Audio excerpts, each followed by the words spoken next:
अरे खोटी आश्वासन देणाऱ्या सरकारचं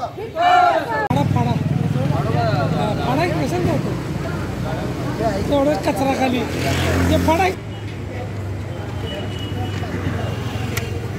अंगावर पडेल ना. आज हे वीज बिल आम्ही जाळत आहे.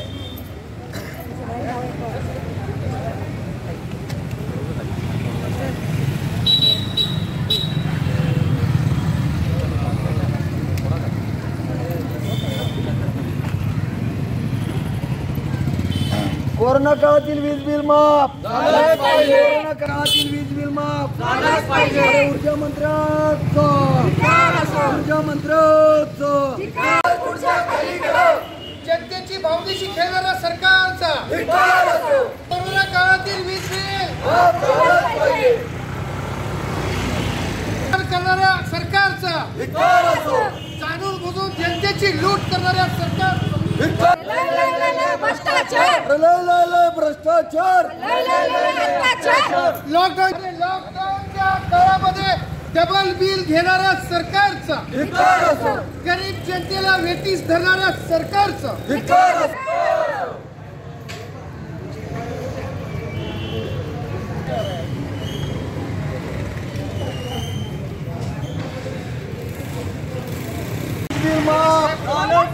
वीज बिल माफ. अरे असल्या अन्यायी ऊर्जा मंत्र्याचं कोरोना काळातलं वीज बिल माफ. कोरोना काळातलं वीज बिल माफ. अरे आमच्या मागण्या मान्य करा. सरकारचं करायचं काय. अरे आमच्या मागण्या मान्य करा. करायचं काय. आमच्या मागण्या मान्य करा. कोरोना काळातील वीज बिल आमच्या मागण्या मान्य करा. आमच्या मागण्या मान्य करा. अरे लय लय लय लय. अरे जनतेची फसवणूक करणाऱ्या सरकारचा अरे आमच्या मागण्या मान्य करा. कोरोना काळातील वीज बिल माफ.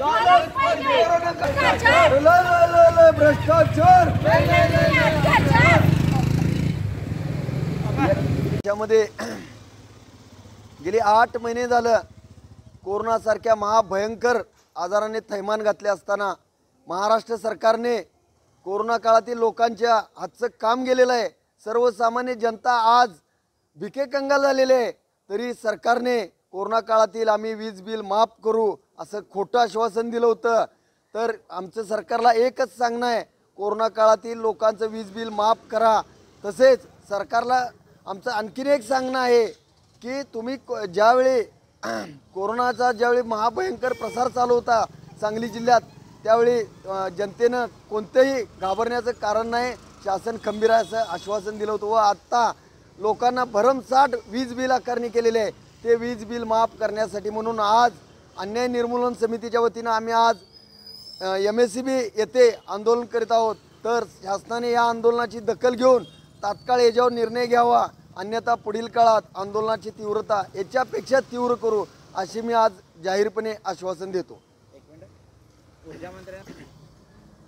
तसेच काल ऊर्जा मंत्र्यांचं एक स्टेटमेंट आहे की जे वापरलेलं आहे बिल ते वीज बिल भरावंच लागेल असं ऊर्जा मंत्र्यांचं स्टेटमेंट आहे. तर या सगळ्यात पहिला या ऊर्जा मंत्र्यांचा आज मी धिक्कार करतो व या ऊर्जा मंत्र्यांना समजलं पाहिजे की आज कोरोनाच्या काळात लोकांच्या हातचं काम गेलेलं आहे, लोकांना जगणं मुश्किल झालेलं आहे. अशा परिस्थितीत तुम्ही अन्याय करू नका आणि हे वीज बिल कोरोना काळातील माफ करा असं आज ऊर्जा मंत्र्यांनाही माझं सांगणं आहे.